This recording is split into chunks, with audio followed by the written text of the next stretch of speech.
back to my channel. I'm sorry I haven't posted anything in such a long time. It's been crazy. I'm sorry in advance. I'm actually kind of sick, so I'm actually going to do this video on hospitals and being sick in Egypt and different things that you can come across. So I'm sorry if I seem a little pale. So I'm going to start with kind of what you can expect in the healthcare system in Egypt. So Egypt is like Canada, where it has a universal healthcare law.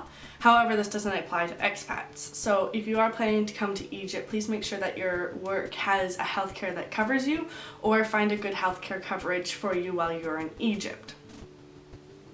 It is recommended that expats use private hospitals versus public hospitals because we have to pay for it anyways.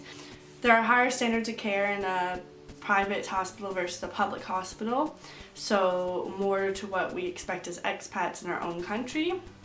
Well, it will not be the same, of course. Let me give you kind of my experience of going to the hospital. Please note that I was in extreme pain and I felt like I was going to throw up the whole time. So I have a neighbor who lives in the building, and he was nice enough to give me and my roommate a trip to the hospital, and he actually stayed with us. He spoke Arabic, which was amazing because it made this whole experience a lot easier to know someone who spoke Arabic, because then he could just tell them what they needed to know. And I just got worse and worse over the 4 grueling hours I was in the hospital. So it's, for an Egyptian hospital, it's actually pretty efficient.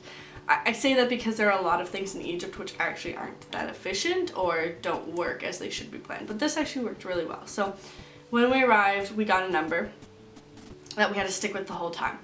So I told them I was with MetLife Alico for my healthcare, and they gave me the papers I needed and the number. So then we waited, and there was these big billboards that had all the numbers on it, and under the first column it was for the counter, or the service, I think it was called. So we waited till my number came up, and then we went up to that thing. Make sure if you do have a medical care that you bring that card with you, because it was really hard for me because I didn't have a card. I had to go all over the place to find a card. And when I mean me, I mean actually my Egyptian friend, because I was not able to move anywhere.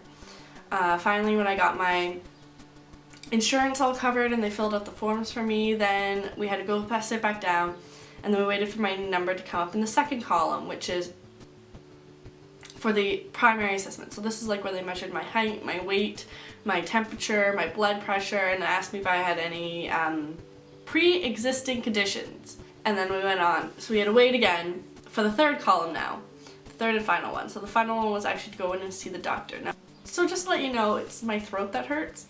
So talking is really painful. So is swallowing and breathing sometimes. So I am sorry for the funny faces I've been making. So we waited for the female doctor, and then we got in to see her, and she was pretty good, and she asked me what was going on, asked me all the medical questions that you'd get from a doctor here. She checked it, and she basically said I had swollen lymph nodes. So she gave me a prescription for a bunch of drugs, gave me a doctor's note that said I could take some time off school just to relax and heal. So I've been taking my medication, which is antibiotics, for the last little while. But overall, the hospital was actually fairly well organized.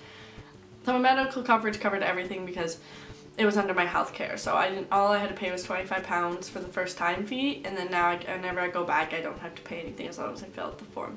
My meds were covered under it, so all the meds that I got were covered under my health care as well. Even though it did take 4 hours, it was pretty quick considering there were so many people there. So even if you don't have to go to the doctors, there are pharmacies that are all over the place that are really good, and the people in there are very good. So if I go in and I say, you know, I have a cold, what can you give me? They're pretty good with saying, okay, I would suggest you take this cold medicine and this throat stuff, and it works pretty well.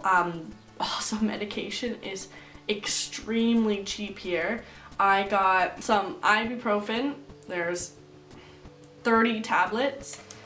And I also got spray for this is before I went to the hospital. I also got spray for my throat and throat lozenges. I also got strepsils, which are like throat lozenges. Oh, frick. I also got strepsils, which are for your throat. And all of that turned out to be like 40 pounds, which in Canadian is like under $10, which is crazy considering how much we pay for medication back in Canada. Just to note that this is my own view of it, and I've had a very limited view as I've only been to the hospital once or the doctor once since being here.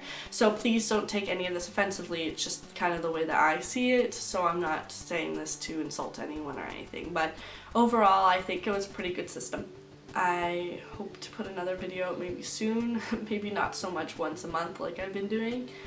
I don't know what my next video will be on, but hopefully I can come out soon. Okay, thank you for visiting my channel, and please subscribe to hear more videos about Egypt, and I hope to see you again. Bye.